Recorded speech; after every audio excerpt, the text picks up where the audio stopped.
आइए प्रार्थना करें।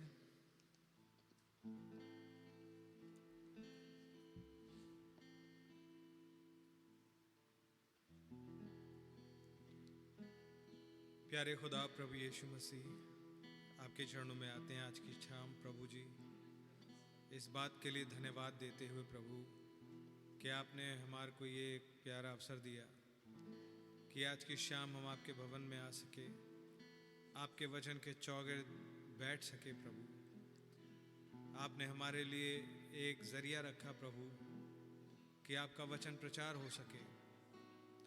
प्रभु जी, एक ऑफिशियल तरीके से, क्योंकि आपने सिखाया खुदावन बीते दिनों में कि ये वचन का प्रचार हमारे लिए आपके द्वारा हमारे लिए अर्जित की गई परचेसिंग पावर को हमारे लिए डिलीवर करता है।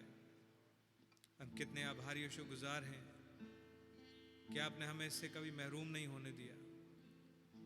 हमारे अंदर कोई अच्छाई नहीं थी प्रभु, और हमने ऐसा कुछ भी नहीं किया जिसके द्वारा ये फेवर हमें मिलता, पर समहाव पाते हैं कि हमारी डोरी मन भावने स्थान में जा पड़ी। हम आभारी और शुक्रगुजार हैं प्रभु जी कि आपने हमेशा हमारे साथ बड़े ही धीरज के साथ और बड़े प्यार के साथ डील किया। आपका नाम बड़ा मुबारक हो प्रभु जी। आप ही ने साथ दिया प्रभु जी, आप ही ने सारे प्रोविजंस किए खुदावन, आप ही हमारे प्रोवाइडर बने रहे प्रभु, आप ही हमारे चंगा करने हारे बने रहे प्रभु। हमारे पास तो वो विश्वास नहीं अर्जित हो पाता कितनी दफ़ा प्रभु कि हम दिव्य रीति से आपसे चंगाई भी प्राप्त कर सकें, पर समहाव आपने हमारे लिए प्रोविजंस किए खुदा। आपने किसी न किसी को रखा जो बिचवई में खड़ा हो सके। आप स्वयं खड़े हो गए खुदावन। प्रभु यीशु मसीह, आपका नाम मुबारक हो प्रभु। आपके नाम की तारीफ, स्तुति और महिमा हो प्रभु जी। धन्यवाद हो मेरा गोयल बनने के लिए प्रभु, आपका शुक्र हो खुदावन। धन्यवाद हो हमारे जीवनों में अपने वचन को विंडिकेट करने के लिए। धन्यवाद हो अपनी विचारों को हमें भी रिवील करने के लिए, सिखाने के लिए प्रभु। आपका नाम बहुत मुबारक हो, और फिर आकर के उसे विंडिकेट भी करें। आपका कितना धन्यवाद देते हैं। धन्यवाद देते हैं खुदावन कि हमारे पास, आपके पास लाने के लिए हमारा कुछ भी नहीं है। हो खुदावन, यदि हम आपकी ओर देख भी पाते हैं तो ये आप हैं जिसने एक दिन अपनी ओर हमारी निगाहों को घुमा करके ये बताया था कि देख, ये कौन है जो पुस्तक लिए खड़ा है, ये कौन है जो बादल में खड़ा है। आपने बताया कि बाइबल में 2 यीशु हैं, पर ये यीशु कौन है जो तुझसे अब बात कर रहा है। खुदावंद, आपने बताया कि कितने झूठे भरमाने वाले संसार में निकल चुके हैं, लेकिन ये देख, ये कौन है जो तुझसे बात कर रहा है। ये झूठा नहीं है, क्योंकि इसकी हर बात विंडिकेटेड है अलौकिक रीति से। आपके नाम की कितनी तारीफ, स्तुति और महिमा हो प्रभु।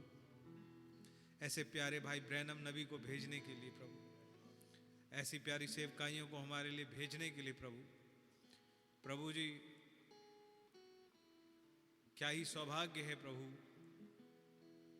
6000 साल, राधा पिछले 2000 साल से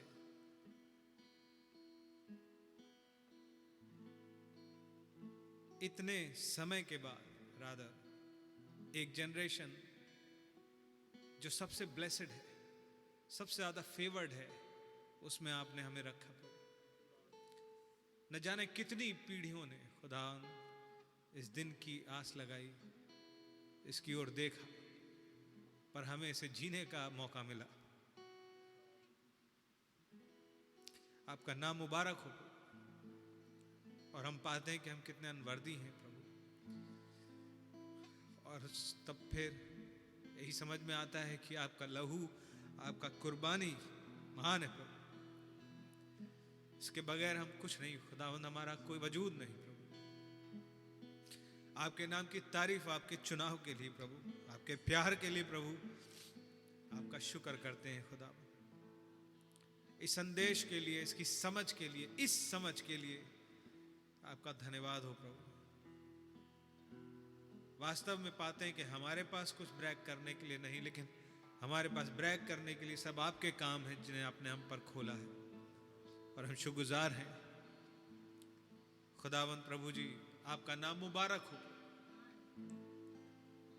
नाउ लॉर्ड जीसस, जबकि ये पीढ़ी अपने क्लाइमैक्स पे पहुंचती है,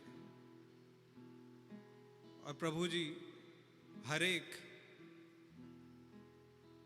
ये पृथ्वी समेत हम में से प्रत्येक की देह है, हमारे जीव प्रभु जी उस छुटकारे का इंतजार कर रहे हैं। आपका धन्यवाद हो, आपने वायदा दिया है कि वो रियलाइजेशन समय के अनुसार आप प्रोवाइड कर देंगे। आपका धन्यवाद हो, आप पुस्तक खोल चुके, लेकिन आप प्रत्येक सोल को उसका रैप्चरिंग फेथ प्रोवाइड करने पर है, और वो हमें चाहिए प्रभु। उसके बगैर हम कुछ नहीं कर सकते प्रभु, उसके बगैर हम कुछ नहीं कर सकते प्रभु। हम आज भी बहुत नीडी हैं प्रभु, और इस अपेक्षा और आशा के साथ आए कि आप हमसे बात करेंगे, और विश्वास का एक नया फ्लक्स, आपके आत्मा का एक और अधिक अंशन हमें देंगे, और हम इस आशा से और अपेक्षा से आपकी ओर अपनी निगाहों को उठाते हैं, क्योंकि हमारे पास कोई और रिसोर्स नहीं, केवल आप हैं प्रभु। प्लीज आप ही इस पुलपिट पे आ जाइए और हमसे हम कलाम हुई। आपको आता है कि आप अपने हर बच्चे से कैसे एक ही प्रचार के माध्यम से बात करें और उसे उसकी जरूरत प्रदान करें। प्रभु, हम आपके सामने हैं, अपनी गलतियों के लिए, मूर्ताओं के लिए, बेवकूफियों के लिए आपके आगे शर्मिंदा क्षमा प्रार्थी हैं। अपने लहू से साफ करें खुदा, और अपने आत्मा से भर करके एक नई शक्ति और सामर्थ्य उठाए बनाए आपको वर्शिप करने का फजल दें। ओ खुदावंद, आपका नाम मुबारक हो, आपकी ही सिद्ध इच्छा पूरी हो। हमारी ज़रूरतों को आप ही पूरा करें, हमारे बीमारों को चंगा करें खुदा। भाई बहनों के हृदयों में जो दुआएं हैं, आप ही उन्हें सुने खुदा, और आप ही उनका उत्तर दें खुदा, क्योंकि आप प्रार्थनाओं का उत्तर देने वाले खुदा हैं। आपको मूरत नहीं है जो मरी हुई है, जिसके अंदर जान ना हो। आप हमारे जीवते खुदावंद हैं, उपस्थित हैं, और हमसे ज्यादा हमारी चिंता करने वाले हमारे पेरेंट हैं प्रभु। आपका नाम मुबारक हो। प्लीज आइए, प्लीज प्लीज लॉर्ड, प्लीज आइए, और हमारे अपने आइडियाज हमसे दूर कर दीजिए, हमारे अपने अप्रोचेस हमसे दूर कर दीजिए, हर सोच जो हमारी है उसे दूर कर दीजिए, और हमें एक रिन्यूइंग प्रदान कीजिए, सो मच सो के आपका माइंड हमारे अंदर यूनाइट हो सके। खुदा आइए, प्लीज हमारा टेक चार्ज लीजिए और अपनी सिद्ध इच्छा को पूरा कीजिए। प्रभु यीशु मसीह के नाम, आमीन। Praise the Lord. खुदा के नाम की तारीफ हो। आइए गीत गाते हैं। 286, मेरा छुड़ाने वाला जीवित है, मेरा बचाने वाला जीवित है। आमीन। गा सकते हैं हम लोग।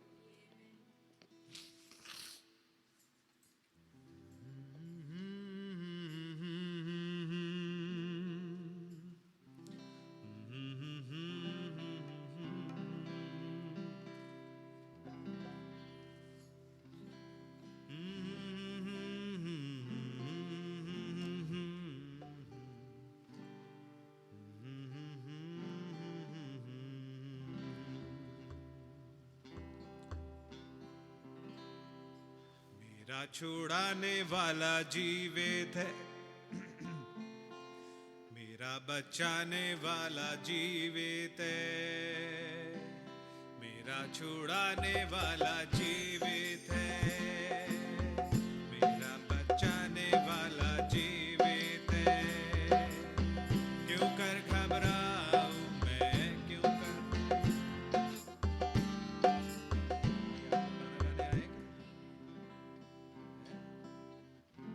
ऊंचा कर लूं तब आवाज निकलेगी। भाई एक नोट ऊपर कर दो जरा, हमारी मदद करो।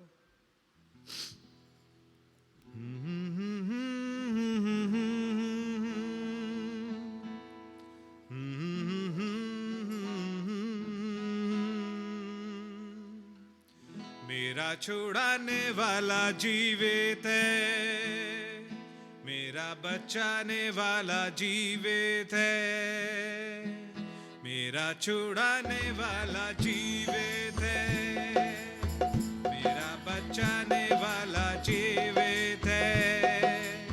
क्यों कर घबराऊं मैं, क्यों कर डर जाऊं मैं, क्यों कर घबराऊं मैं, क्यों कर डर जाऊं मैं।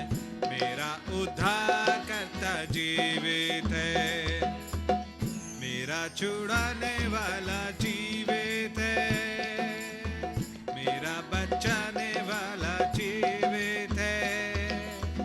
देखो खुदा ने कैसे मुझको बचाया है, लहू दे करके मेरा दाम चुकाया है। देखो खुदा ने कैसे मुझको बचाया है, लहू दे करके मेरा दाम चुकाया है। क्यों ना चिल्लाऊं मैं, खुश हो ना जाऊं मैं, क्यों ना चिल्लाऊं मैं, खुश हो ना जाऊं मैं। मुझको बचाने वाला जीवित है, मेरा छुड़ाने वाला जीवित है, मेरा बचाने वाला जीवित है। क्यों कर घबराऊं मैं, क्यों कर डर जाऊं मैं, क्यों कर घबराऊं मैं, क्यों कर डर जाऊं मैं। मेरा उद्धार करता जीवित है, मेरा छुड़ाने वाला जीवित है, मेरा बचाने वाला जीवित है। देखो दुनिया में कैसे लोग मरते हैं, आशा नहीं है इसलिए डरते हैं। देखो दुनिया में कैसे लोग मरते हैं, आशा नहीं है इसलिए डरते हैं। क्यों कर डर जाऊं मैं, किसका भय खाऊं मैं, क्यों कर डर जाऊं मैं, किसका भय खाऊं मैं। मुझको जिलाने वाला जीवित है, मेरा छुड़ाने वाला जीवित है, मेरा बचाने वाला जीवित है। क्यों कर घबराऊं मैं, क्यों कर डर जाऊं मैं, क्यों कर घबराऊं मैं, क्यों कर डर जाऊं मैं।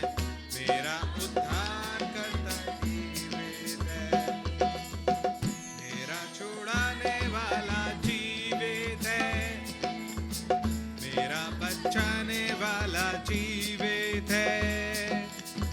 देखो दुनिया में कितने लोग लाचार हैं, चंगाई मिलती नहीं और बीमार हैं।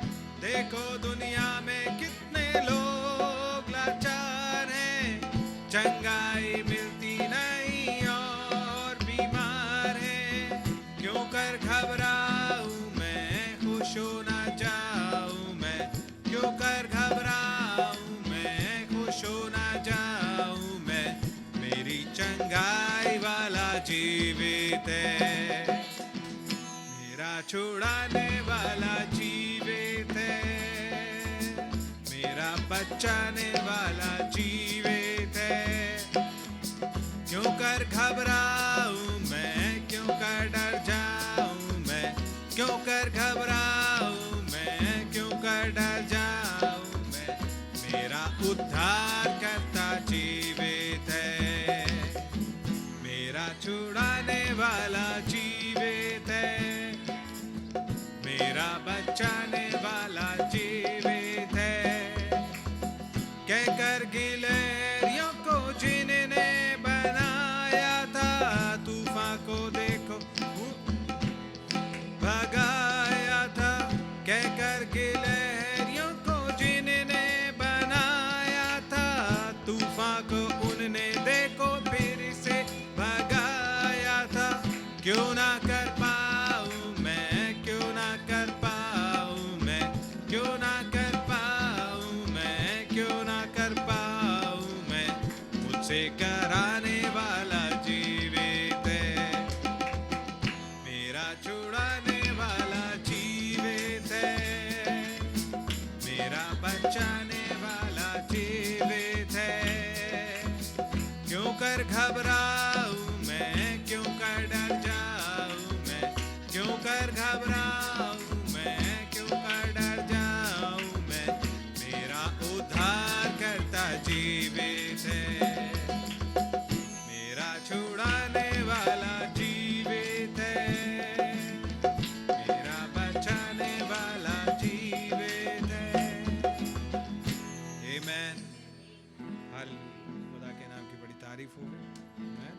नहीं, हम खड़े ही हैं। सो जाए। Only believe all things are possible.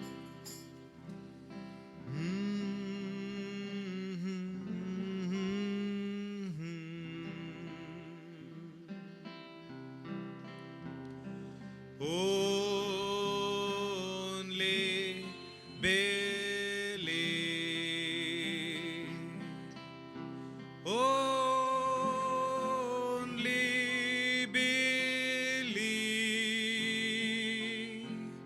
all things are possible, only believe. My Lord, I believe. My Lord, I believe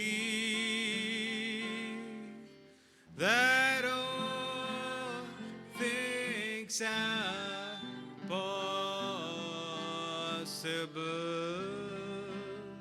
My Lord, I believe. My Jesus is here. My Jesus is here. And all things are possible for my Jesus is here. My Jesus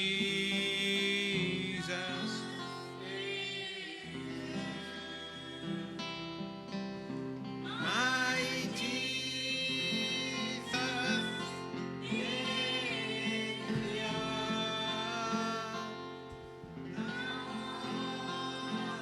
Things are possible. My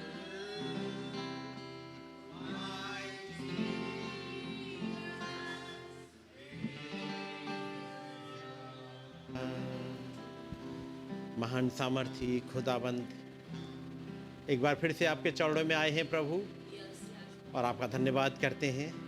आप महान सामर्थी हैं, महान अनुग्रहकारी हैं प्रभु, आप अति करुणामय हैं। और एक बार फिर से प्रभु हम आपके दया के सिंहासन के पास आते हैं, आपका रहम पाने प्रभु हमारी मदद करिएगा।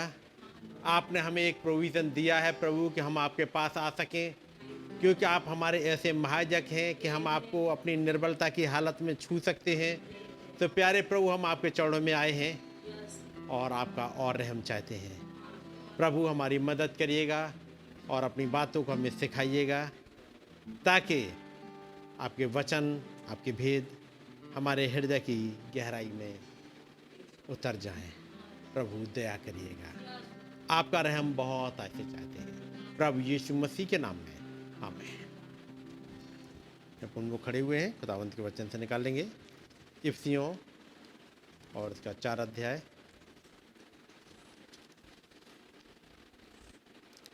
इफिसियों के नाम पौलुस की पत्री और उसका 4 अध्याय।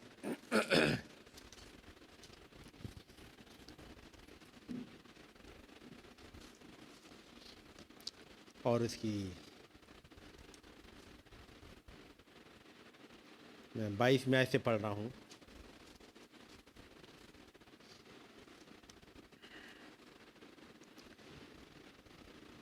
उसकी एक और ऊपर पढ़ लेते हैं।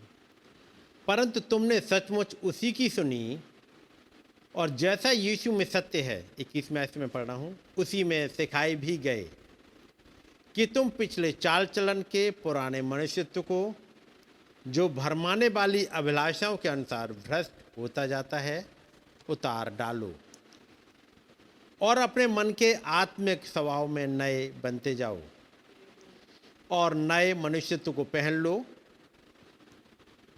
जो खुदा के अनुरूप सत्य की धार्मिकता और पवित्रता में सृजा गया है। इस कारण झूठ बोलना छोड़कर हर एक अपने पड़ोसी से सच बोले, क्योंकि हम आपस में एक दूसरे के अंग हैं। क्रोध तो करो पर पाप मत करो। सूर्य अस्त होने तक तुम्हारा क्रोध ना रहे और ना शैतान को अवसर दो। चोरी करने वाला फिर चोरी ना करे, वरन भले काम करने में अपने हाथों से परिश्रम करे, इसलिए कि जिसे प्रयोजन हो उसे देने को उसके पास कुछ हो। कोई गंदी बात तुम्हारे मुंह से ना निकले, पर आवश्यकता के अनुसार वही निकले जो उन्नति के लिए उत्तम हो, ताकि उससे सुनने वालों पर अनुग्रह हो। खुदा के पवित्र आत्मा को शोकित मत करो, जिससे तुम पर छुटकारे के दिन के लिए छाप दी गई है। सब प्रकार की कड़वाहट और प्रकोप और क्रोध और कलह और निंदा सब बैर भाव समेत तुमसे दूर की जाए। एक दूसरे पर कृपालु और करुणामय हो, और जैसे खुदा ने मसीह में तुम्हारे अपराध क्षमा किए, वैसे ही तुम भी एक दूसरे के अपराध क्षमा करो। आइए दुआ करेंगे। प्यारे प्रभु, एक बार फिर से आपके पास आए हैं और आपका धन्यवाद करते हैं प्रभु इन वचनों के लिए। ये वो भेद जिसके लिए नबी ने प्रचार किया, इफिसियंस पैरेलल टू जोशुआ। प्यारे प्रभु, हमारी मदद करिएगा, आपकी इन बातों को हम समझ पाएँ जो आपने हमारे लिए रखी हैं, ताकि हमें आपके सम्मुख अपनी प्रार्थनाएं रखने के लिए एक वचन मिल सके। प्यारे प्रभु, हमारी मदद करें और अपनी ही दया हमें बनाए रखें। आपकी ही मर्जी पूरी हो, प्रभु यीशु मसीह के नाम में आमीन। सब लोग बैठ जाएंगे। मेरी कोशिश होगी कि मीटिंग को थोड़ा छोटा रखूं, ताकि आपके लिए प्रेयर के लिए टाइम मिल सके, ठीक है नहीं? क्योंकि थोड़े लोग हैं, सबको टाइम मिल सकता है। बाहर बंद कर दिया बेटा मैंने, बाहर बंद है। तो खुदावंत का नाम मुबारक हो, जबकि एक और मौका मिल गया हमें अपने खुदावंत के पास आने का और उनकी बातों को सुनने का। और जब का आपने पढ़ा होगा, जब नबी पर्दे को उस पार गए, उस मई के महीने में 1960 में, और वहाँ पर कुछ उन्होंने देखा ऐसा जिसने तमाम सोच को बदला, जिसे कहते एक सोच को बदल दिया। क्योंकि पर्दे के पार जाने से पहले थियोफनी कैसी है, मरने के बाद इंसान कहाँ जाता है, कैसा दिखता है, एक वो बीच वाला हिस्सा, वो उस बात में बिल्कुल क्लियर थे कि जब एक बार एक आवाज़ आएगी और वो तुरही फूकी जाएगी, हम बदल जाएंगे और वैसे ही होंगे जैसे मसीह थे, यानी ग्लोरीफाइड बॉडी। क्योंकि उन्होंने उस ग्लोरीफाइड बॉडी में चेलों के सामने आए, चेलों के सामने उपस्थित हुए, चेलों के सामने उन्होंने खाया, उन्होंने कहा मेरे हाथ छू करके देखो, मेरे पंजर में हाथ डाल के देखो, और ये सब कुछ किया। तो उस वाली बॉडी के बारे में तो वचन में बहुत कुछ लिखा है, और ये वाले शरीर के बारे में यहां पे दिख रहा है। लेकिन बीच में एक हिस्सा कि जब इंसान यहां से चला गया और उसकी देह जमीन के नीचे चली गई और उसका प्राण चला गया एक दूसरी जगह पर, जबकि यीशु मसीह जी उठे, यानी क्रूस पर जान देने से पहले क्या हुआ, तो एक एग्जाम्पल मिल जाता है शमूएल नबी का, कि जिस हालात में गया था, जिस शरीर में गया था, उसी वाले शरीर में वो निकल के आ रहा है, ये भी क्लियर है। लेकिन जब वो बंधुआई को बांध लेगा या वो वहां नीचे नहीं जा रहे हैं, तो अब क्या होता है, किस टाइप से होते हैं, एक पॉइंट है वहां पर। और तब खुदावंद का दूत वो पूछता है, क्या तुम पर्दे को उस पार देखना चाहोगे? तब नबी ने कहा हाँ हाँ प्रभु, क्योंकि इससे मेरी मदद होगी, है ना। और क्या वास्तव में मदद हुई? पर्दे के उस पार जाने से कुछ मदद हुई? एक वहां का दर्शन देखने से, याद रखिएगा, जब तक आप यहां दुनिया में हो, आप एक बहुत ज्यादा होप में जीते हो। जैसे आप टीचरों को सुन रहे थे, एक होप में जीते हो, फेथ में बहुत कम। जब आते भी है अपने थर्सडे में, होप में आते हैं। जैसे जब टीचरों को सुन रहे थे, जब एक बहन ने बुलाया भाई ब्रैनम को, जिसकी बेटी बीमार थी, और वो सोच रही है उसके पास फेथ है, लेकिन वो फेथ था नहीं, एक होप थी। क्योंकि फेथ के बारे में बताया गया वो एक परचेजिंग पावर है। ट्यूसडे की मीटिंग से काफ़ी कुछ कॉन्सेप्ट क्लियर हुए होंगे, और केवल उस दिन तक सुन के ही मत छोड़ दीजिएगा, उस पर बैठिएगा और मनन करिएगा। मनन का मतलब समझ रहे हैं ना, उनको बैठ के अब खुदावंत के पास ले जाए, गहराई में उतरिएगा तो चीज़ें समझ में आएंगी, नहीं तो बस ऐसे ही चलती चली जाएंगी और एक दिन ट्रेन चली जाएगी। तो पर्दे को उस पार जाने से कुछ फर्क हुआ? हुआ कि नहीं हुआ? पर्दे के उस पार कुछ दिख जाए, वो फिर चीजें बदल देता है, ठीक है नहीं।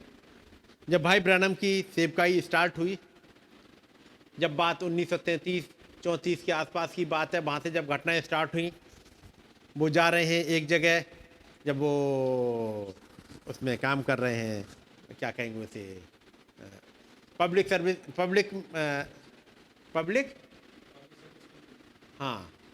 पब्लिक सर्विस कंपनी में जब काम कर रहे हैं लोगों के लिए, और एक जगह जा रहे हैं वो, ताकि पानी काटे, पानी का कनेक्शन काटे, क्योंकि वो लोग घर छोड़ के चले गए हैं, तो वहाँ का कनेक्शन काटना है। और चूंकि डुप्लेक्स है, दोनों के कनेक्शन नीचे हैं, तो उन्हें अभी ये क्लियर करने के लिए कि कौन से का कनेक्शन काटना कटा है, कौन से का सही है, किसका गलत है,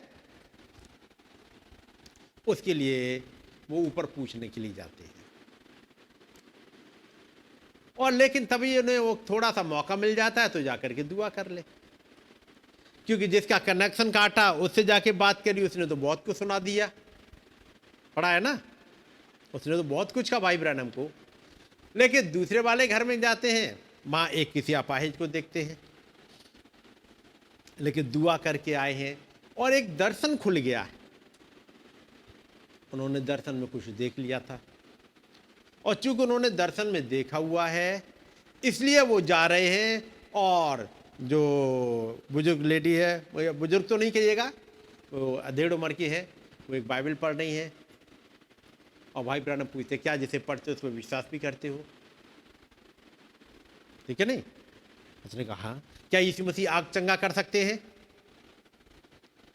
लेकिन उस औरत के बारे में पढ़ोगे तो उसने एक घटना और पढ़ ली थी, और वो थी जब भाई ब्रैनम हॉस्पिटल में गए थे, एक आदमी जो जिसकी हड्डी टूटी हुई थी और जिसकी वाइफ उसे उठने नहीं दे रही थी, लेकिन भाई ब्रैनम ने एक दर्शन देख लिया था, अपने बॉस को बताया। बॉस एक दिन हॉस्पिटल में गया, वहाँ से आकर के उसने वहाँ वैसे ही हाल देखा, भाई ब्रैनम को आके बताया। भाई ब्रैनम अपने दोस्त के साथ प्रेयर के लिए चले गए, पढ़ा होगा आप लोगों ने। एक कॉन्फिडेंस आया, कारण एक पर्दे के पीछे कुछ देख लिया था। पर्दे के पीछे उन्होंने देख लिया था कि एक बुजुर्ग लेटा हुआ है, उसकी वाइफ वहां पर है, एक जवान जोड़ा आता है वहां पर, जो शायद उनके बच्चे नहीं है क्योंकि वो अंग्रेज थे, और ये दो ब्लैक हैं, इनका तो बच्चा नहीं है। लेकिन भाई ब्रानम फिर एक और को देखते हैं, एक शख्स जाता है, आगे बढ़ता है, दुआ करता है, उसके साथ में एक आदमी है, साथ वाले को पहचान लिया उन्होंने, ये तो मेरा दोस्त है। फिर और देखा, पता लगा ये तो मैं ही हूं। और उसके बाद एक अगले दिन वो दुआ करने जाते हैं एक कॉन्फिडेंस के साथ में, क्योंकि उन्होंने पर्दे को उस पार देख लिया है, क्योंकि खुदावंद इसे कर चुके, वो कहीं कर चुके उस आयाम में जिसको अब भाई ब्रहणम को दिखा रहे हैं। मेरी बात समझ रहे हैं ना? यूहन्ना ने, जिसने कि प्रकाश से वाक्य लिखा, वो 1963 में आया, जबकि इस दुनिया में अमेरिका की खोज भी नहीं हुई है, लोग अमेरिका के बारे में नहीं जानते हैं। बात 2000 साल पहले की है, और अमेरिका खोजे हुए शायद 400-500 साल हुआ होगा, ऐसे ही कुछ हुआ होगा, लेकिन या शायद 300-400 जो भी हुआ हो। लेकिन वो यूहन्ना 2000 साल पहले वो आया, एरिजोना पहाड़ पे, सनसेट माउंटेन पे आकर के खड़ा हुआ। उसने एक और को खड़े हुए देखा जिसका नाम भाई ब्रैनम है। उसने एक बादल ओढ़े हुए एक शख्स को उतरते हुए देखा और अपनी किताब में लिख दिया।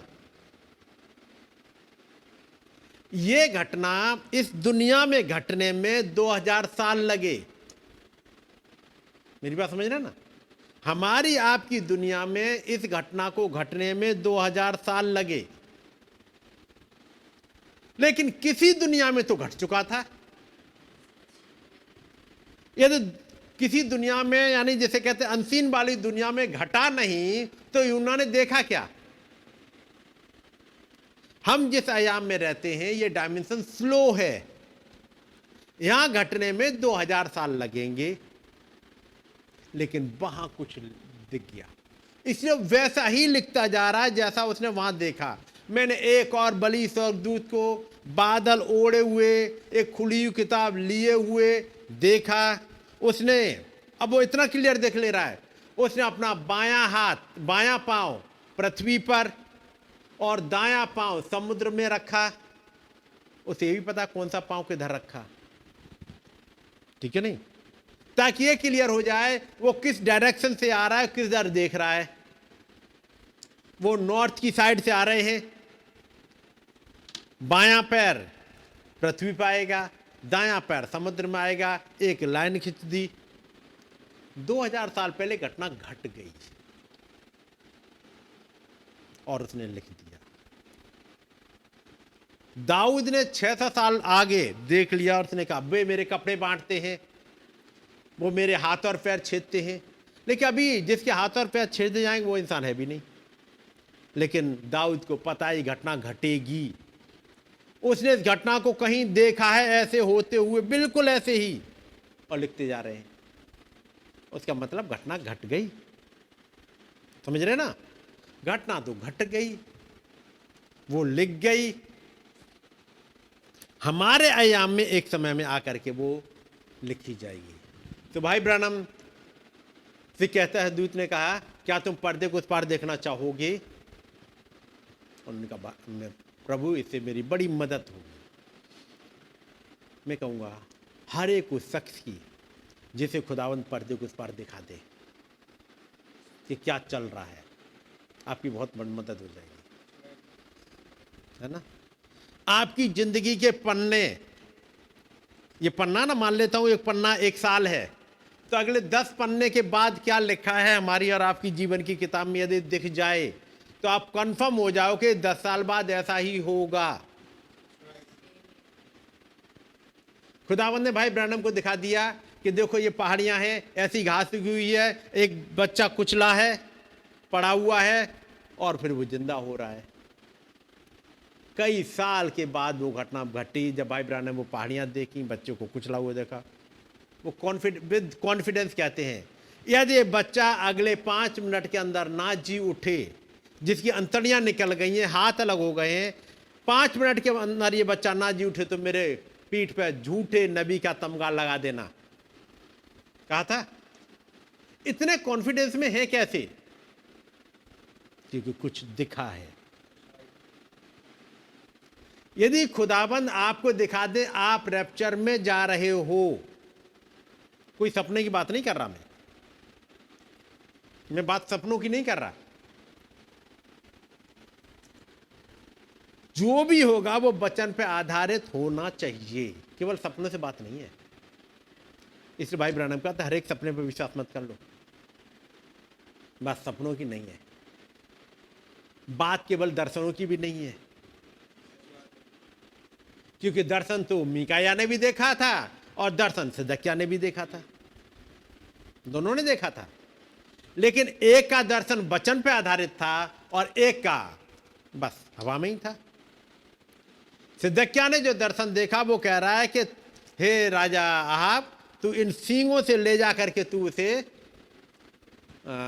सीरन्स को मार देगा, ये लोहे के सींगों से।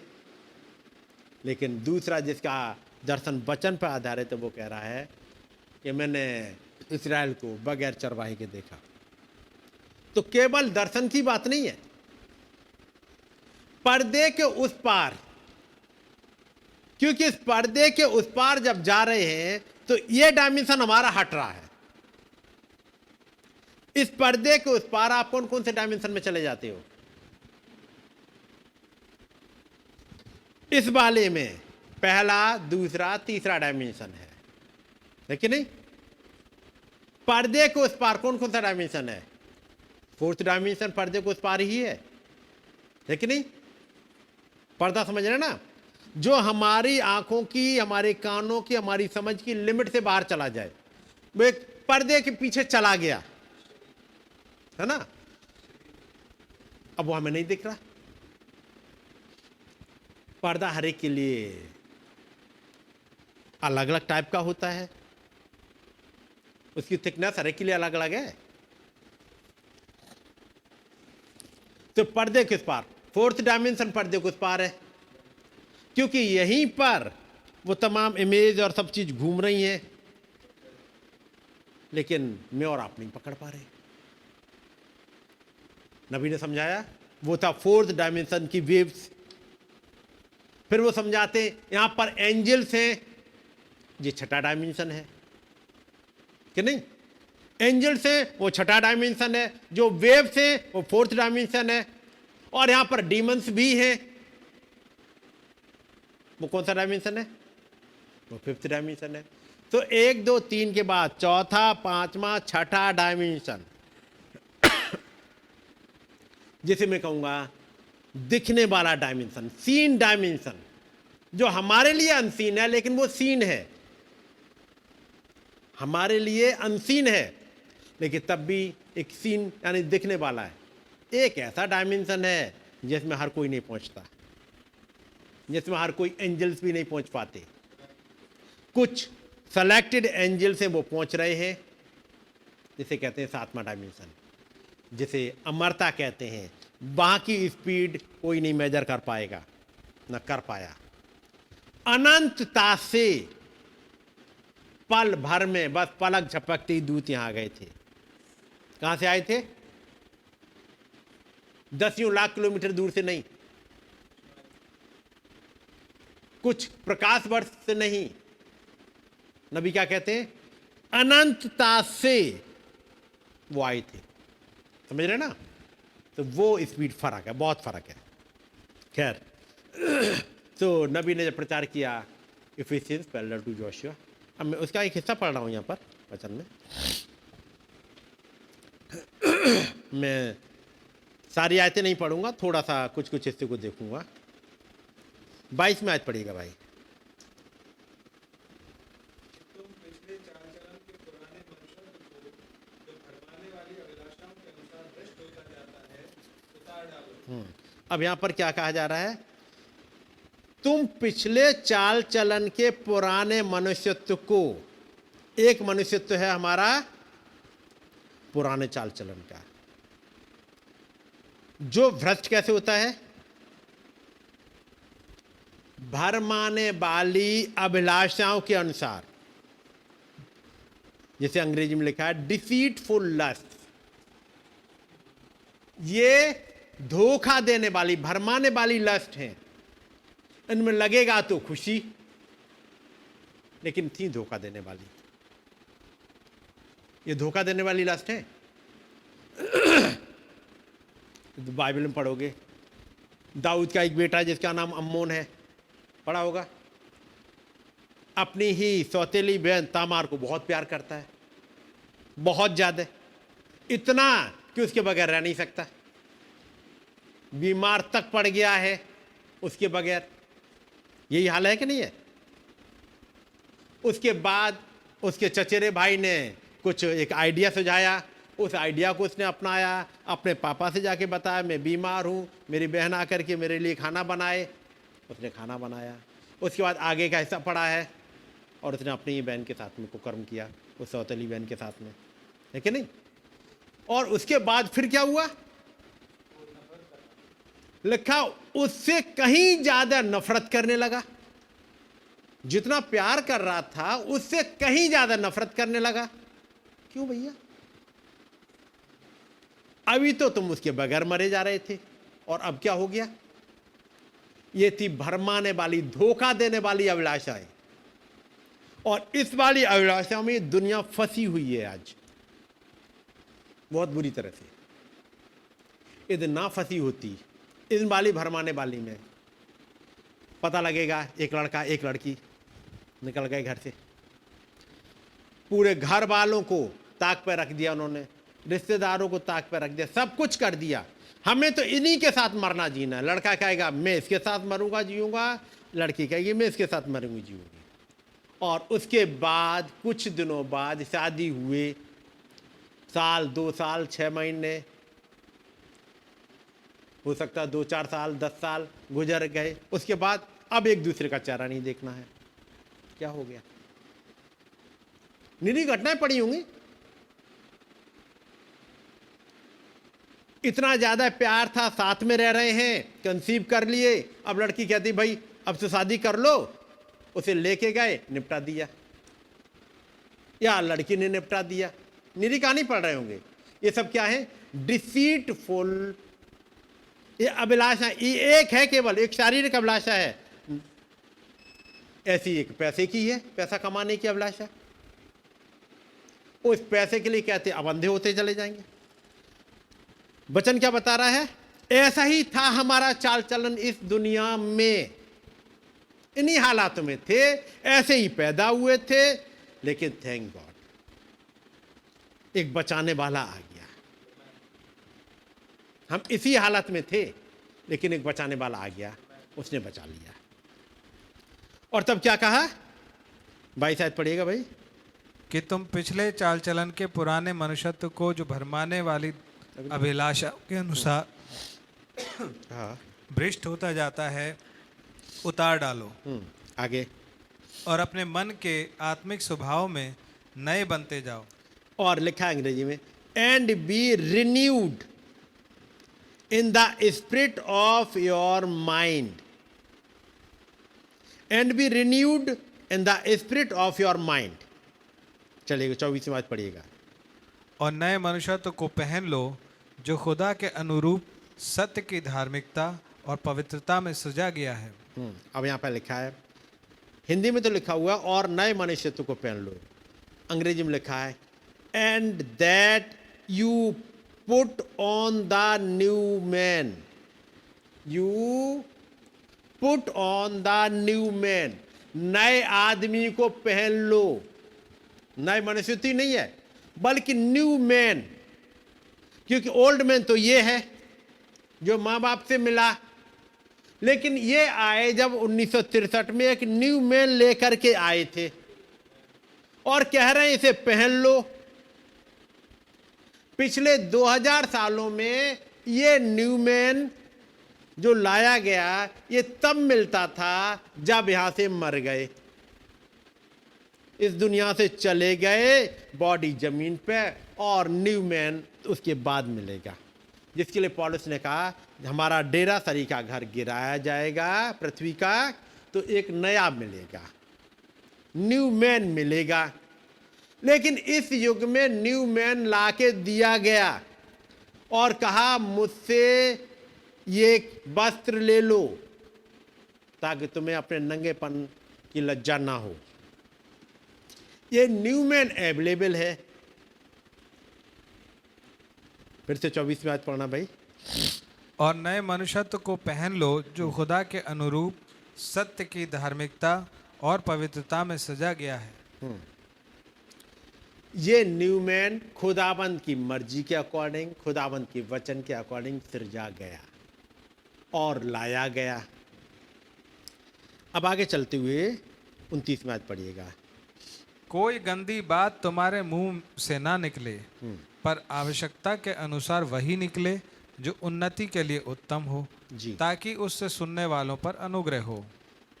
हिंदी में है कोई गंदी बात, अंग्रेजी का पढ़ दे रहा हूं। Let no corrupt communication, no corrupt communication. तो यानी कुछ कम्युनिकेशन ऐसे हैं जो करप्ट हैं, जिससे केवल सड़ाहट आती है, और कुछ कम्युनिकेशन ऐसे हैं जो इनकरप्टेबल हैं। याद रखिए दुनिया के जितने कम्युनिकेशन हैं सब करप्ट हैं, सब करप्टेबल हैं, एक न एक दिन गिरेंगे ही ये। कोई भी हो, कोई भी शिक्षा हो, कोई भी पढ़ाई हो, कोई भी एजुकेशन हो, कुछ भी हो, ये एक दिन जानी ही है, क्योंकि दुनिया के द्वारा लाई गई है। इनकरप्टेबल तो एक ही है, और वो क्या है? खुदाबंद का वचन। कोई गंदी बात, तो कम्युनिकेशन समझ रहे हैं कौन सा? Let no corrupt communication proceed out of your mouth. तुम्हारे मुंह से ऐसा कोई करप्ट वाला कम्युनिकेशन ना निकले। मैं आना चाह रहा हूं 30वीं आयत में, पढ़िएगा आगे भाई। खुदा के पवित्र आत्मा को शोकित मत करो, जिससे तुम पर छुटकारे के दिन के लिए छाप दी गई है। वचन क्या बता रहा है? खुदा के पवित्र आत्मा को शोकित मत करो। किसको? किसको शोकित मत करो? खुदा के पवित्र आत्मा को, ठीक है नहीं? And grieve not the Holy Spirit of God. खुदा के पवित्र आत्मा को शोकित मत करो। क्या ये पवित्र आत्मा शोकित भी होता है? पवित्र आत्मा दुखी भी होता है। और यीशु मसीह ने कहा मैं जो बातें तुमसे बोलता हूं यही आत्मा है और यही जीवन है। पढ़ा है ना? तो कौन दुखी होता है फिर? वचन जो बोला गया। खुदा के पवित्र आत्मा को शोकित मत करो। मैं जरा वचन का एक हिस्सा पढ़ूंगा ताकि जल्दी से अपने टाइम को प्रेयर के लिए लेके दे पाए।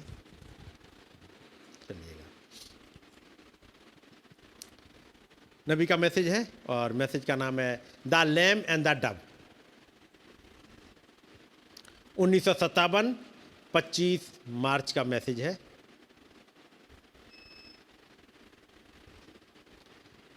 और नबी बात करते हैं जब इस मैसेज को प्रचार कर रहे हैं, ऑकलैंड कैलिफोर्निया में है, अपने चर्च में नहीं है, 57 में है।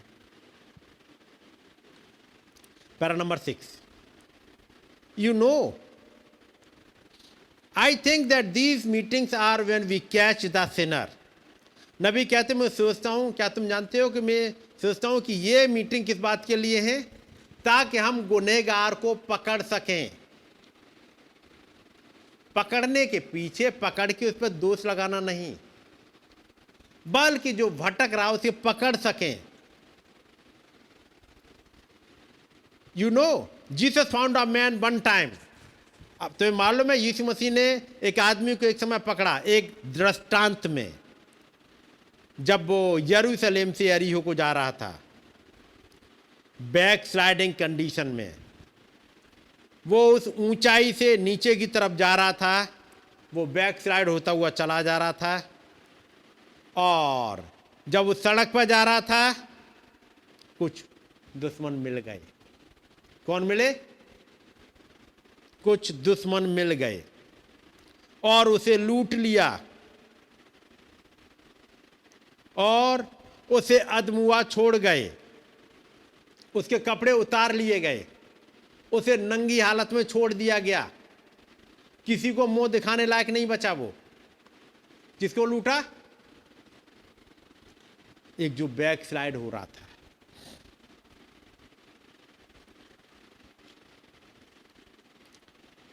And left him half dead that was physically alive, कि वो शारीरिक तौर पर तो जिंदा था लेकिन आत्मिक तौर पे मर गया। वहां से याजक गुजरा, लेवी गुजरा और सभी वहां से गुजरे। फिर वहां से एक नेक सामरी गुजरा।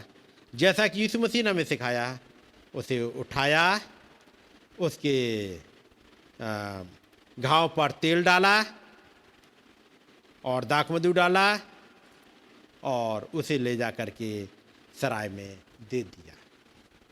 ठीक है नहीं? यह घटना उसके पास हुई कब? इस आदमी के साथ जब वो यरूशलेम में रह रहा था तब। कब हुई? जब वो यरूशलेम से निकल गया। क्योंकि बदमाश, लुटेरे वो देख रहे हैं कि कहां पर आप एकांत में मिलोगे। आज भी जितने मर्डर केस होते, ज्यादातर मर्डर केस है, ये देखा जाता ताकि कोई गवाह ना बच जाए, कोई ऐसी जगह मिल जाए जहां सुनसान मिल जाए। 27 में आज पढ़िएगा। और ना शैतान को अवसर दो। जी, यहां वचन क्या बता रहा है? और ना शैतान को अवसर दो। Neither give place to the devil. तो इस आदमी ने जो यरूशलेम से जा रहा था, इसने डेविल को प्लेस दे दिया। मेरी बात समझ रहे हैं ना? ये डेविल बहुत चालू है और ये ढूंढता रहता, बहुत ही ज्यादा शातिर है, और ये ढूंढता रहता है कि कहां पर एक ऐसी जगह मिल जाए जहां पर आपकी बुद्धि के साथ खेल सके, आपके साथ खेल कर सके। ये बहुत खतरनाक है। ये वचन बता रहा 27 में, आज सुनिएगा। और ना शैतान को अवसर दो, क्योंकि यदि आपने अवसर दिया तो 30वीं आयत घट जाएगी। 30वीं आयत पढ़िएगा। खुदा के पवित्र आत्मा को शोकित मत करो। क्योंकि जहां तुमने शैतान के लिए मौका दिया, मौका कब मिलता है? जब आपने पवित्र आत्मा को शोकित करा और पवित्र आत्मा छोड़ के गया। आप पड़ गए अकेले। आपके पास जो आपका, जिसे कहते हैं बचाने वाला, आपकी ढाल, खत्म। मेरी बात समझ रहे हैं ना? ये ढाल, अब जैसे मैं फिजिकल तौर पर ही बात करूं, पेरेंट्स ने मना किया, बेटा सांझ को घर के बाहर मत जाना, घर के बाहर खेलने मत जाना, या उस वाली गली की तरफ मत जाना।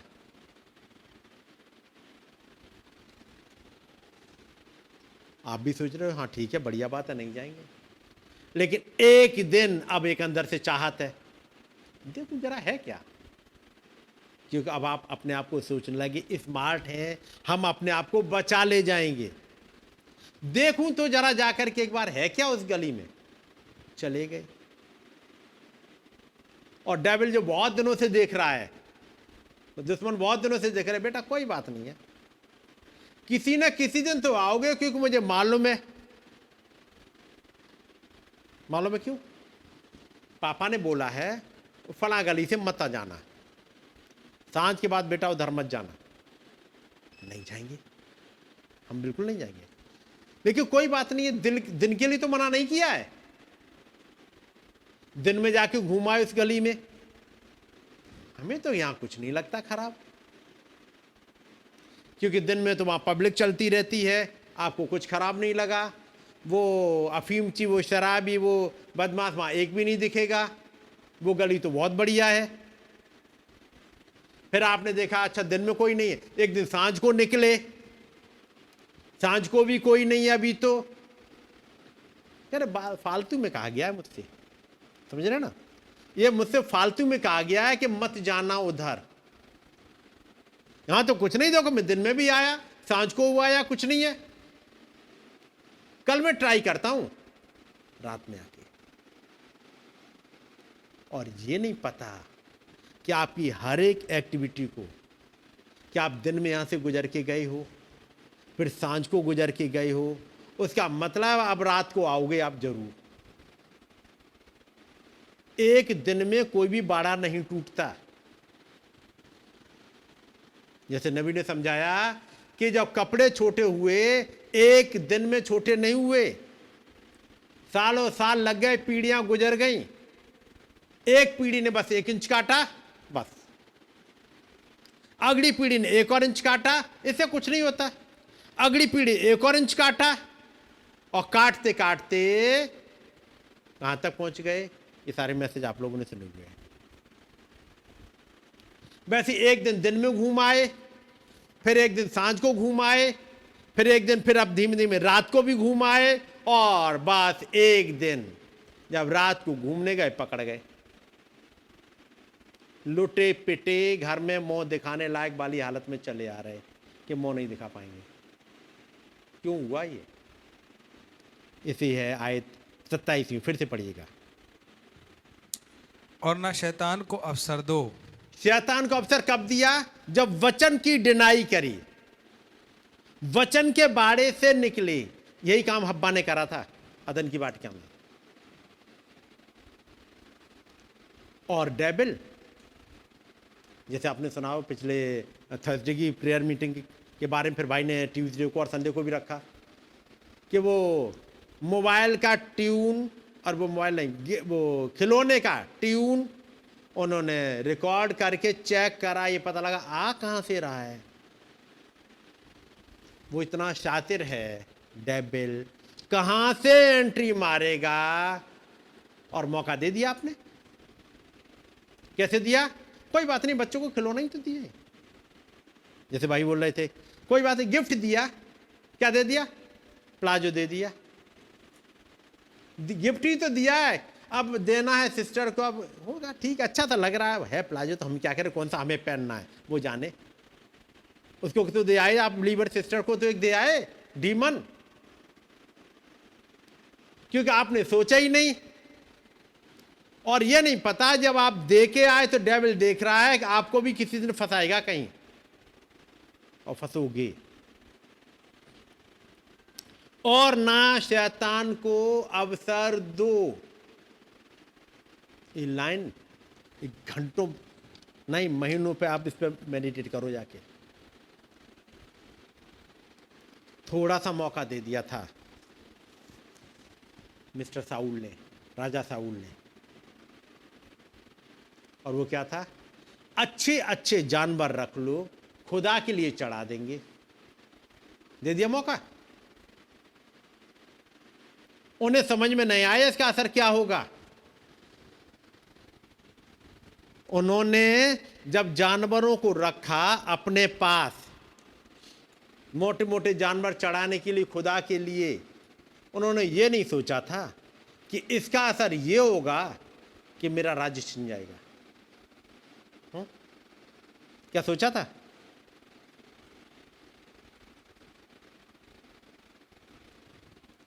ये क्या साउल बिलीवर था? हाँ जी। क्या पवित्र आत्मा का बपतिस्मा उसे मिला था? जी। क्योंकि शाउल टाइप है पेंटिकॉस्टल चर्च की, है कि नहीं है? उसे पवित्र आत्मा मिला? मिला। क्या खुदावंद के नबी ने उसे अनॉइंट किया था? किया था, है कि नहीं?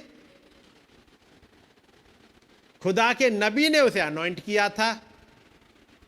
खुदा के नबी ने ही उसे इंस्ट्रक्शन दिए थे।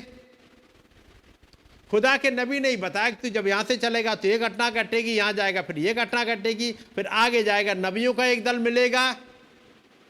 और वैसा ही हुआ। यानी ये स्टेप, फिर ये स्टेप, फिर ये पवित्र आत्मा का बपतिस्मा। वहां तीसरे स्टेप पे जाके नबियों का दल मिल रहा है, पड़ा होगा।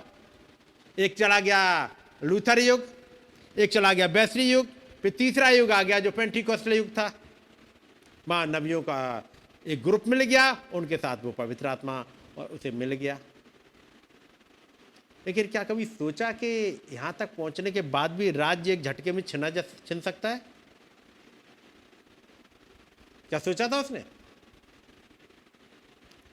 याद रखिएगा, इस मैसेज को मानने वाले के लिए नबी ने बोला, तुम राजपदधारी, याजकों का समाज, राजाओं का समाज, और ये नहीं पता कि थोड़ी घटनाओं से ये राज्य छिन जाता है। वो राजा था लेकिन कंटिन्यू कर नहीं पाया, नहीं कर पाया। राज्य था, छिन गया। ब्लेसिंग के रूप में मिला था, छिन गया। ऐसे ही आज एक बहुत बड़े ग्रुप का जो एंड टाइम मैसेज बिलीवर कहलाते हैं, छिन जाता है और नहीं पता। अच्छा, साउल का छिन गया था राज, साउल ने तो ऐसा किया। मैं पूछ रहा हूं, वो एक राजा था, आप भी तो राजाओं का समाज हो, आप भी तो याजकों का समाज हो, लेकिन मौका दे दिया डेविल को, जैसे उस साउल ने दे दिया, चला गया। पढ़ो 27 बात फिर से भाई। और ना शैतान को अवसर दो। उसका मतलब शैतान को अवसर खुद देते हैं। हब्बा ने शैतान को अवसर खुद दिया कि नहीं दिया? खुद ही तो दिया था। शाऊल ने अवसर खुद दे दिया, दिया। एक थी सिस्टर दीना का नाम सुना है? सिस्टर दीना ने कहा जा रहा, कुछ नहीं, उस राजा के लड़के से मेरी दोस्ती है थोड़ी सी, मैं जा रही हूं वहीं पे, उसके साथ मेरा अच्छा फ्रेंड है। एक अच्छा फ्रेंड है, कौन? सकेम का क्या नाम था? सकेम ही था शायद ना, हमें लगता नाम उसका। उसके नाम पर ही फिर वो सिटी बसा था, है ना। उसके पिता का नाम हमोर था, है ना। सकेम का पिता हमोर, तो सकेम जो भी वहां पर नाम है। अच्छी फ्रेंडशिप थी। अच्छी फ्रेंडशिप का क्या हुआ? अपने ही दो भाइयों को मर्डरर बनवा दिया। अपनी तो रेड़ पीटी ली, पूरा परिवार भागा फिरा। मौका किसने दिया? एक बिलीवर की बेटी ने। एक वो परिवार जिसके बाप ने ये दर्शन देखा था। एक वो परिवार जिसके बाप ने खुदा के लिए वेदी बनाई थी। खुदा ने जिससे वायदा किया था वायदा। खुदावन जिससे दर्शनों में बात करता था, उस परिवार की ही बेटी दीना चल दी, मौका दे दिया। ये से जो सेंटेंस लिखा है ना, 27 बात पढ़िएगा। और ना शैतान को अवसर दो। और ना शैतान को अवसर दो। अंग्रेजी में लिखा हुआ नाइदर गिव प्लेस। ये थोड़ा सा जगह, थोड़ी दे दी जगह, थोड़ा सा मेकअप करके, थोड़ा सा रिश्तेदारी में जाके, थोड़ा सा ऑफिस के कामों में थोड़ा सा जाके, थोड़ा फ्रेंडशिप में जाके, बस थोड़ा सा मौका दिया और खत्म। लिखा है neither give place to the devil. एक थोड़ा सा प्लेस दे दिया हब्बा ने। वहां तो बहुत बड़ी भीड़ नहीं थी। हब्बा का हस्बैंड एडम वो खुदा के वचन के साथ चलता था। क्या उसे रेवलेशन मिलते थे? आदम को तो मिलते थे। आदम को रेवलेशन मिल रहे हैं। किसको? हस्बैंड को। और हस्बैंड को पास्टर भी कहते हैं। अब दिल्ली के चर्च का हमारा प्यारा भाई पास्टर है, वो बोलता है, खुदाबंद विंडिकेट करते जाते अपनी बातों को कि उस भाई के पीछे से होके बोलते हुए, ऐसे वाले हस्बैंड, ऐसे वाले पास्टर के होते हुए भी लोग चले गए होते हैं कि नहीं?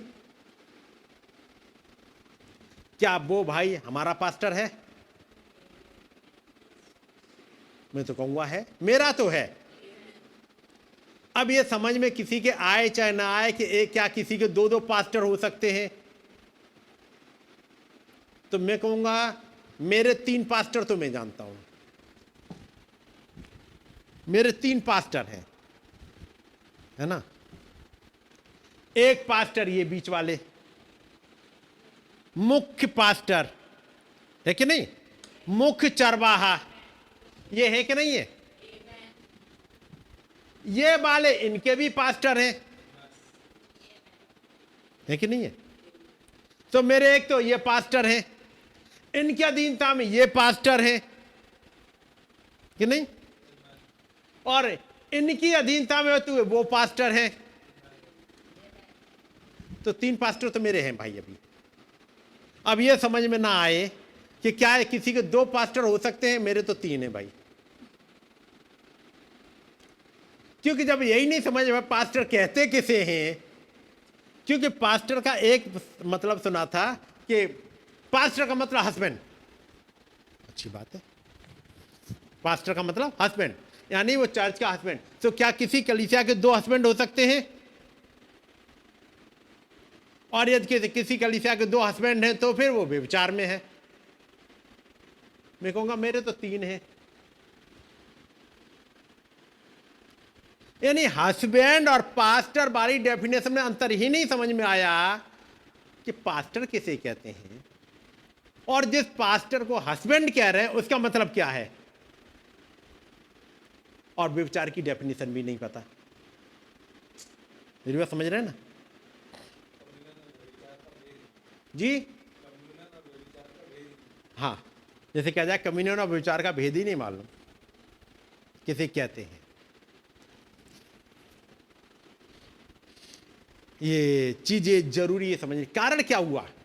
क्योंकि वचन पे मेडिटेट नहीं किया और डेविल को मौका दिया, और तब डेविल ने बांध दिया। देखो, जो तुम्हारा पास्टर कहता है पास्टर, बस।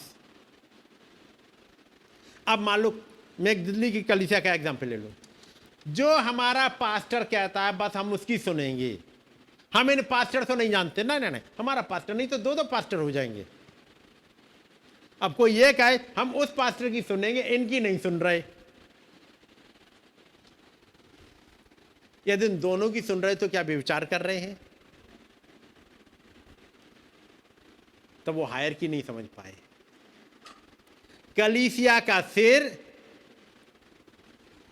उसका पास्टर है ना, उस पास्टर का सिर मसीह, और मसीह का सिर पिता खुदा। हाँ, तब देखो मसीह और खुदा 2 हो गए। ढूंढते रहो, यदि कंफ्यूज हो तो कंफ्यूज बने रहो। इस कंफ्यूजन का कोई इलाज है? क्योंकि यीशु मसीह कहते हैं मैं अपने पिता से दुआ करता हूं, मेरा पिता मुझे दिखाता है। तो इसका मतलब पिता और पुत्र दोनों अलग होने ही चाहिए, भले ही मेरी बुद्धि में समझ में आए चाहे ना आए।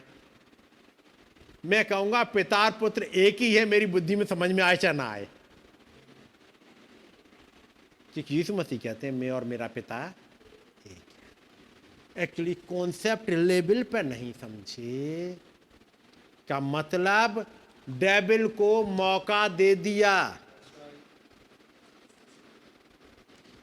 हम ब्रदर कहीं नहीं जाते। मैं कहूंगा कहीं मत जाओ, घर बैठे बैठे विचार में फंस जाओगे, जिसे आत्मिक विचार कहते हैं। क्योंकि डेविल आके यहां लड़ता है, यह है बैटल ग्राउंड। आप सोच रहे हो हम कहीं विचार में नहीं फंसे, और फंसे बैठे हो यहां पर उन विचारों के साथ। और जब यहां फंस जाते हैं, पवित्र आत्मा दुखी होके छोड़ जाता है। जब ये वाली समझ हो, एक चर्च के 2 पास्टर हो सकते हैं कि नहीं? मैंने बताया मेरे तो 3 हो गए कि नहीं हो गए? और कंफ्यूज नहीं हूं मैं नहीं कंफ्यूज हूं कि मेरे 3 है, और मुझे मालूम है किसी भी विचार में मैं नहीं फंसा, क्योंकि मुख्य चरवाहा यही है। ये चरवाहा इनके पीछे आए, इनके पीछे से होके बोले।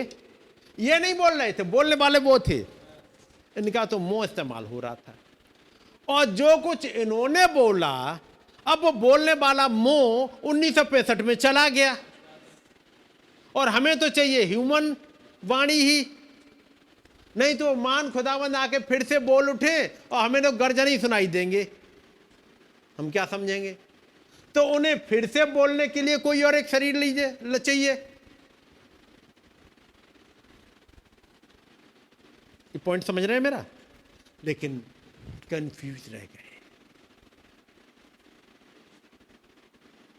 एक समय था जब भाई लाल मेरे पास्टर थे। ये पॉइंट आ गया तो मैं बताता चल रहा हूं कहां पर मौका देते हैं। भाई लाल मेरे पास्टर थे, मैं अपनी टाइथिंग उन्हें देता था। जब एक उम्र हो गई 70 के आसपास, जो भी उनकी थी, और वो चले गए। और अब जो पास्टर आए वो उम्र में मुझसे छोटे हैं। दिक्कत है वो उम्र में मुझसे छोटे। और मैं बन गया था 2007 में पास्टर, वो बने 2017 में, है ना? शायद मेरे विचार से 2017, 11 नवंबर 2017। 2018 में भाई चले गए थे। मैं बना 2007 में, वो बने 2017 में। सीनियर पास्टर कौन हुआ?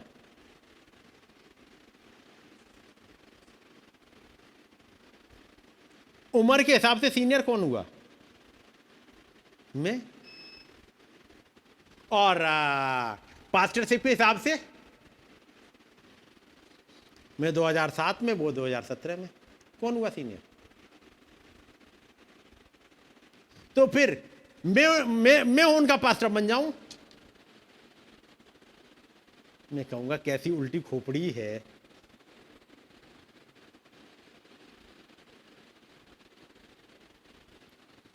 एक समय था, मैं बाइबल के एग्जाम्पल दूं। एक समय था जब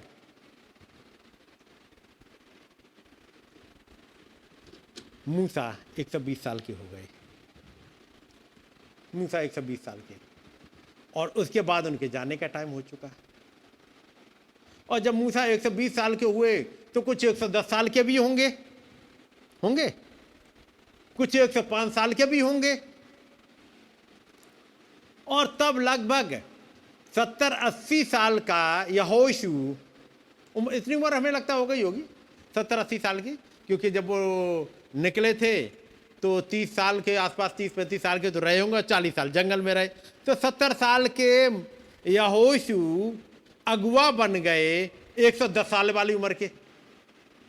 अब या तो यहोशू को अगुआ मानो और यरदन के पार जाओ,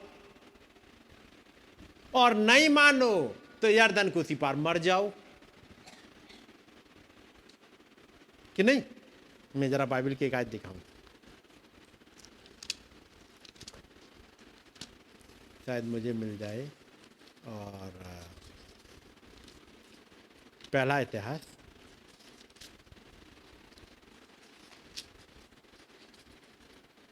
नहीं, पहला इतिहास नहीं, पहला राजा।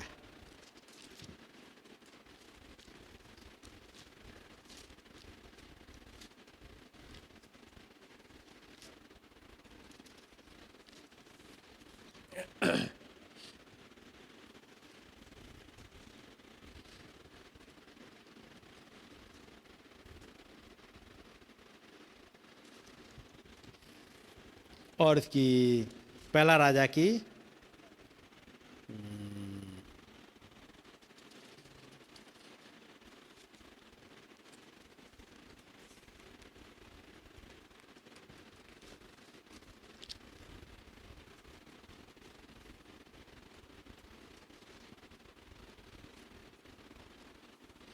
जरा 46 में आज पढ़ो जरा, पहला दे, पहला चैप्टर 1।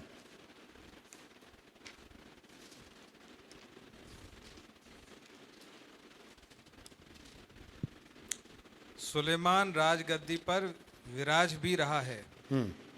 आगे। फिर राजा के कर्मचारी हमारे प्रभु दाऊद राजा को ये कहकर धन्य कहने आए, तेरा खुदा सुलेमान का नाम तेरे नाम से भी महान करे और उसका राज्य तेरे राज से भी अधिक बढ़ाए। और राजा ने अपने पलंग पर दंडवत की। And the king vowed himself upon the bed. अब राजा कौन है?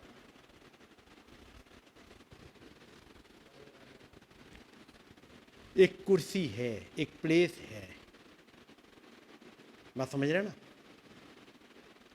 बात उस सिंहासन की होती है, बात उस पोस्ट की होती है।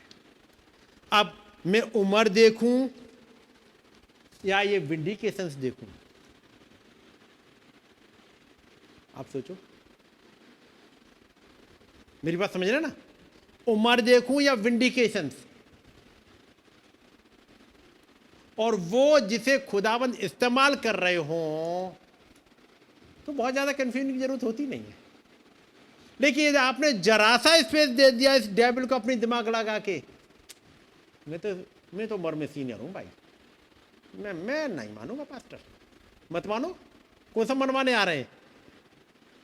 मैं इसलिए कह रहा हूं ये चलते हैं, और इस आइडियाज ने लोगों को, कईयों को बर्बाद कर दिया, कई चर्चेस को बर्बाद कर दिया इस सोच में, क्योंकि वो एक विंडिकेशन नहीं समझ पाए कि खुदाबंद का मूवमेंट अब कहां चल रहा है। और जिस टेंट के पीछे खुदाबंद चले, बढ़िया है, अपना राजा मान लो। वैसे उम्र में पतरस बड़े थे कि यीशु मसीह?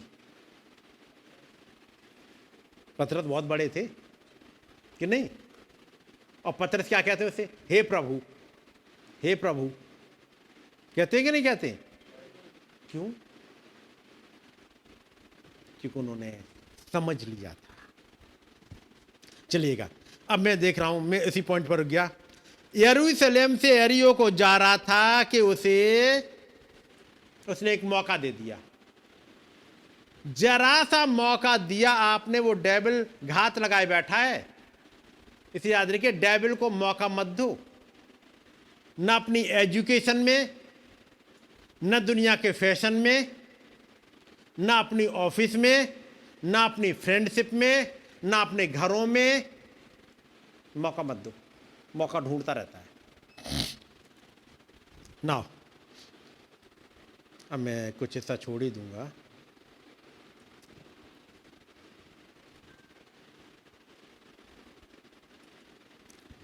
पैरा नंबर 70 में पढ़ रहा हूं।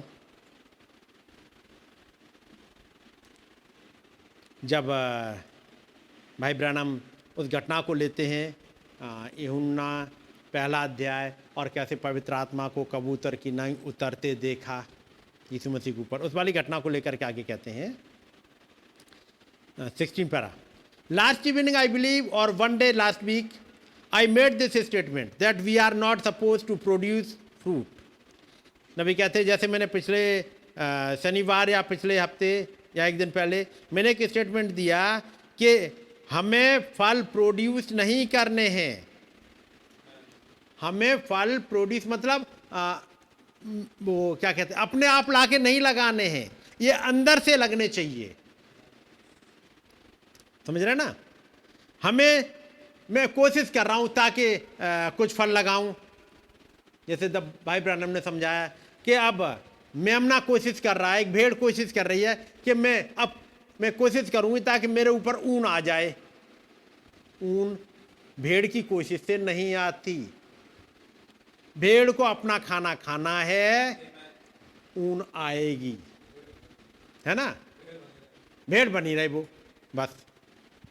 और तब वो कहते हैं आगे para number 17, now to produce anything could be an outward reform.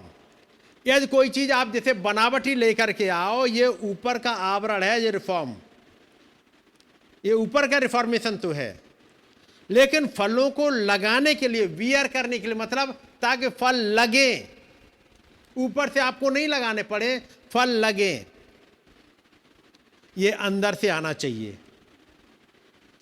पेड़ अपने फलों से पहचाना जाता है, उसका पेड़ का जो जीवन है वो प्रूव करता है। मतलब इससे नहीं है कि इसके ऊपर की छाल कैसी है, उसकी टहनियां कैसी हैं, वो पेड़ किस शेप में बड़ा हुआ है, इससे मतलब नहीं है। मतलब यह है कि उस पर फल कैसे लग रहे हैं। हो सकता है उस पर साइकामोर यानी गूलर के पेड़ की छाल हो, पेकन का पेड़ है, उसके ऊपर टहनियां निकले, लेकिन उस पर सेब लग रहे हैं। यदि उस पर सेब लग रहे हैं तो याद रखिएगा उस पेड़ के अंदर जीवन सेब का बह रहा है। और इसी तरह से क्रिश्चियन जाना जाता है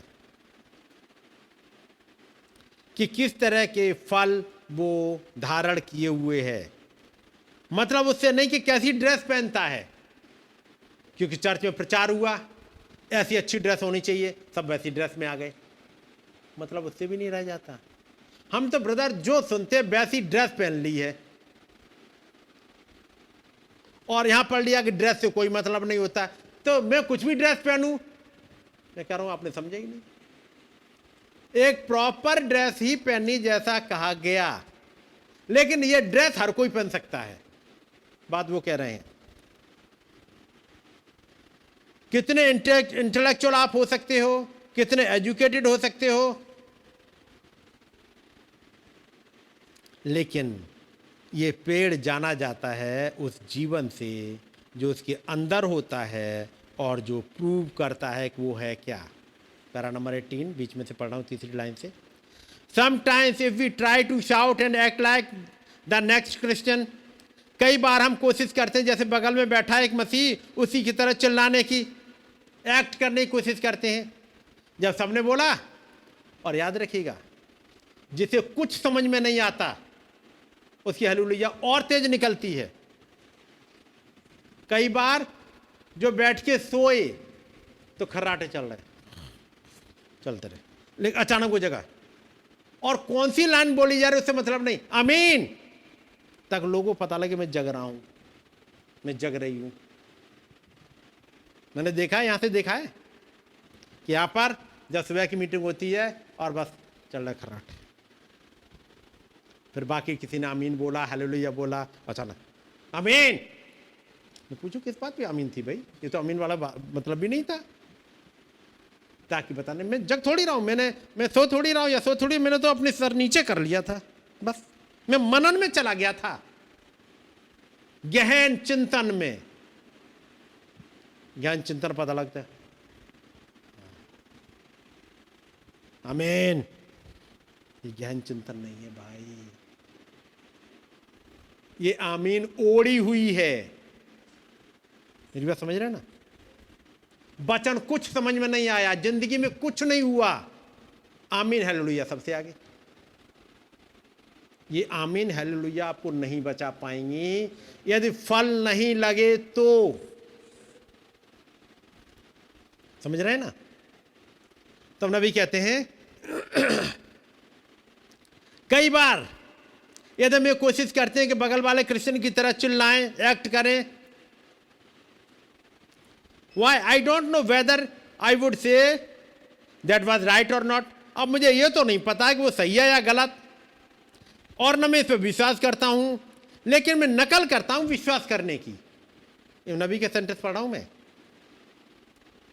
आई believe you are trying to impersonate there, you must be just what you are on the inside. It is just a natural thing. If you try to make yourself act like something, then it becomes hypocrisy. और तब यीशु मसीह ने कहा, नबी उस coat को कहते हैं कि तुम मुझे क्यों हे प्रभु कहते हो और काम करते नहीं वो वाले।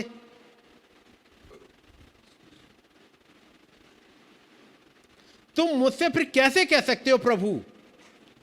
For lordship is ownership. तुमने मुझे अपना ओनर बनाया नहीं और आके कह रहे हो लॉर्ड लॉर्ड। अंदर कुछ और चल रहा है और मुझे कह लॉर्ड लॉर्ड। लोगों को दिखाने के लिए, ये दुनिया को दिखाने के लिए ड्रामे चल सकते हैं, उस पर नहीं चलते, उस खुदाबंद को नहीं चलते, है कि नहीं? यदि आप उसे लॉर्ड कहते हो, if we call him Lord, we must do the things that he told us to do. तो यदि हम उसे प्रभु कहते हैं तो फिर जो वो कहते हैं वो करें भी, ठीक है नहीं?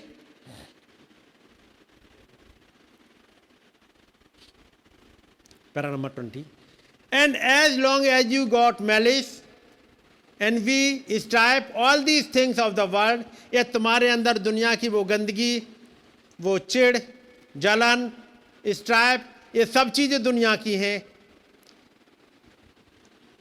तो आप ये अच्छी तरह जान लो मसीह वहां पर नहीं है, वो नहीं है। बाइबल कहती है कि तुम्हारे अंदर दुनिया का प्रेम है या दुनिया की चीजों के लिए प्रेम है, तो खुदा का प्रेम तो तुम्हारे पास, जैसे कहते हैं, रत्ती भर भी नहीं है। The love of God is not even in you. मैं कहूंगा है ही नहीं, क्योंकि एक ही चीज आ सकती है। और तब मैं थोड़ा सा आगे चलते हुए मैं आता हूं पैरा नंबर 94, 93, 94 से। तब आप कहते हो भाई ब्रैनम इसकी रेमेडी क्या है? आज इसकी रेमेडी, इसके लिए रेमेडी मतलब बचाव, क्या रेमेडी मतलब क्या कहें, बचाव नहीं कहेंगे, इलाज। इलाज क्या है? The remedy is this, remedy ये है, you just be the lamb, आप एक मेमना बनो, है ना?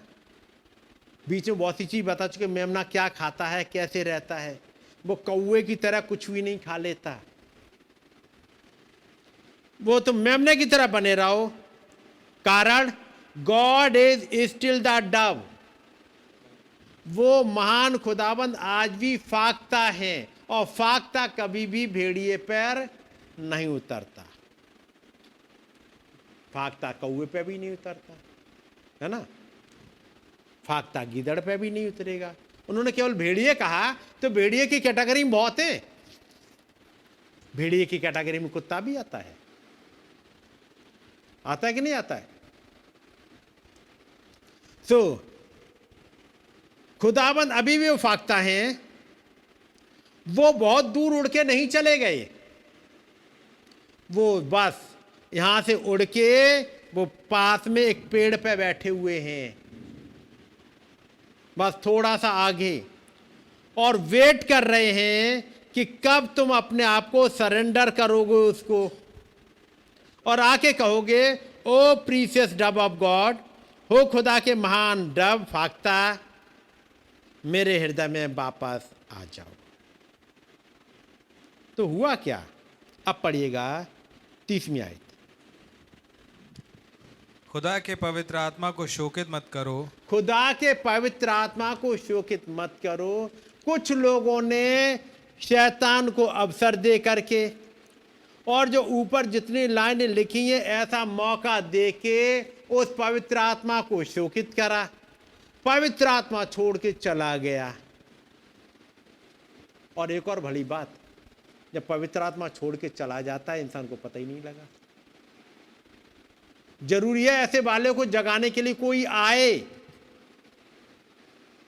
और उस जगाने वाले की बात सुनी जाए। एक दिन पवित्र आत्मा उस शाऊल राजा पे से उठ गया और एक दुष्ट आत्मा ने आकर के डेरा कर लिया था और उसे ये पता ही नहीं। लेकिन फल पता लगा रहे हैं। फल मालूम क्या है? वो चिड़चिड़ा हो गया, वो दुश्मनी रखने लगा, उसे कंपटीशन की भावना आ गई। एक कंपटीशन की भावना है ना, बहुत खतरनाक है। ये कंपटीशन की भावना किस किस में आती है?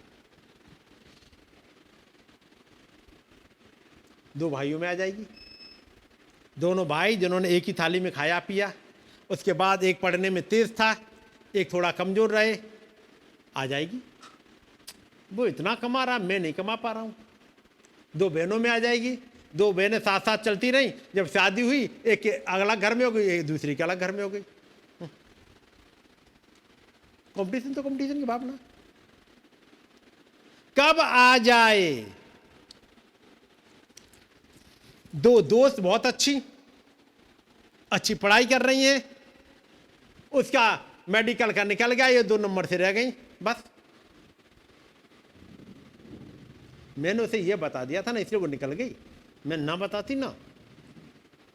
और आजकल एहसान भी नहीं मानती है।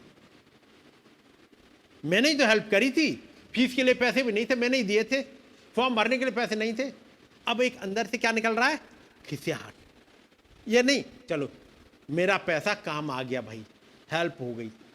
नहीं, यदि कंपटीशन वाले यानी डेविल को मौका दे दिया, ये हर एक के साथ नहीं होता। दो बहनें हैं, एक ही अच्छे घर में हो गई, एक ही थोड़ा सा कम में, कोई बात नहीं है, मेरी बहन है, वो भी अब बहन है, प्यार जिंदगी भर बना रह सकता है। यदि डेविल को मौका नहीं दिया तो बहुत बढ़िया चलेगा। ये डिपेंड करता है मौका आप किसको दे रहे हो। समझ रहे मेरी बात को? ये डेविल अवसर पाता कहां पर? इसके बहुत मतलब जैसे कहेंगे जिंदगी के एक एक कोने को झांको, कहां मौका लेता है ये।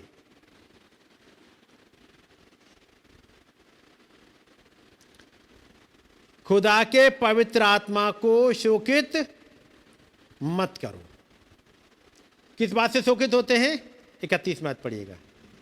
सब प्रकार की कड़वाहट और प्रकोप और क्रोध और कलह और निंदा सब बैर भाव समेत तुमसे दूर की जाए।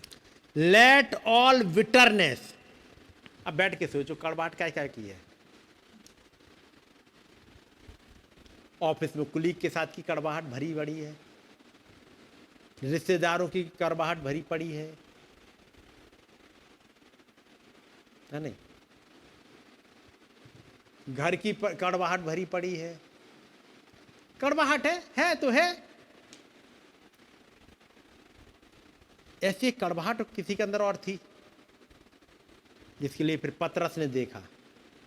और मालूम है,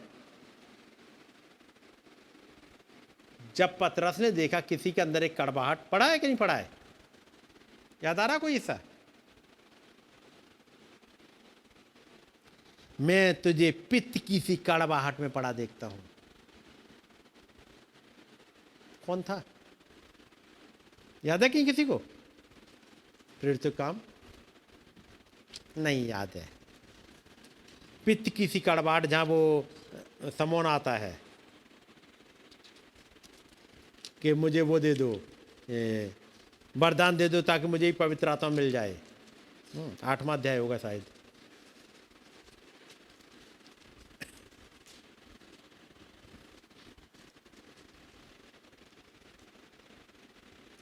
और उसकी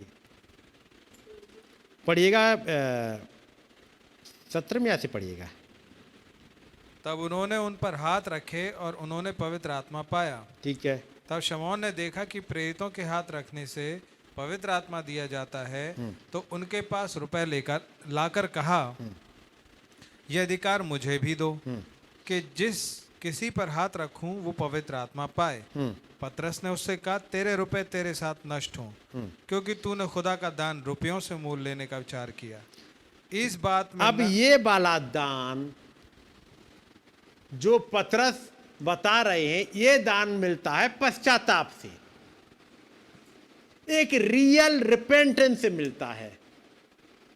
लेकिन ये समौन पतरस रिपेंटेंस नहीं करना चाहते, गिफ्ट चाहिए। बात समझ रहे ना?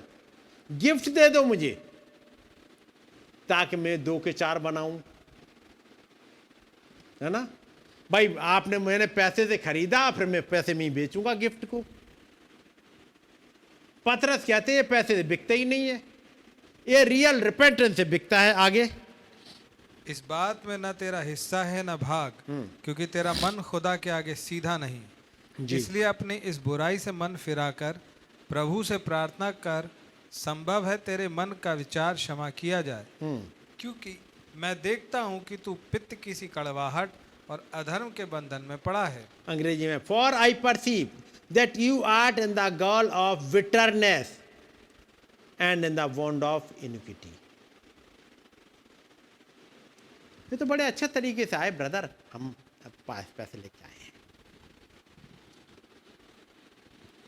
दूसरे शब्दों में ये है मिस्टर जॉन डोए, एक दूसरे जॉन डोए आए, ब्रदर ये लो पैसे, हमारी तरफ से सब कुछ। अब ब्रदर हमारे लिए दुआ करते रहना, हमें भी खुदावंद माइटली इस्तेमाल करे। और अंदर अंदर कड़वाहट, अंदर प्लान चल रहा है, अंदर कोई चेंज नहीं है, लेकिन पैसा लेके आ रहे हैं पतरस के पास में। यानी जिसे कह रहे पतरस को अपना वो बना लो, पिछलग्गू, कि जैसे हम कहें वैसे पतरस करेंगे। ये बड़ी खतरनाक हाल है।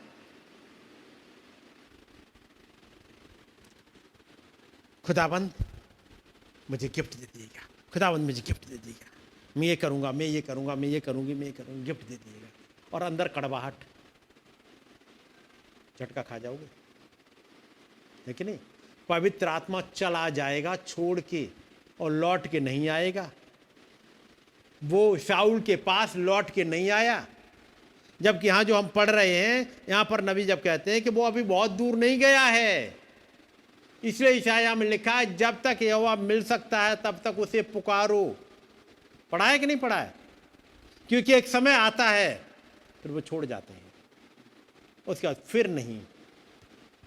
शाऊल के पास वो दोबारा लौट के नहीं आए, और उसके बाद शाऊल ने हर कोशिश कर ली ऊरीम तुम्मीम लेके, समझ रहे ना, भविष्यवक्ताओं के पास जाके, याजकों से पूछ के, सपनों के द्वारा, कहीं किसी से बात नहीं हुई। अंदर भरी हो कड़वाहट ये वाली, और इसके पास लेके बैठे 7 सील्स, क्योंकि भाई आशीष ने कहा है 7 सील्स सुनो, मैं 7 सील्स पढ़ूंगा। आप चाहे 7 सील्स उठाओ, और चाहे भाई आशीष की डीवीडी लगाओ,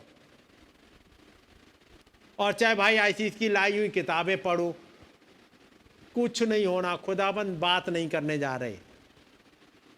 बातें खतरनाक लग सकती हैं, जब तक ये कड़वाहट खत्म नहीं होती। 31 बात फिर से पढ़िए भाई,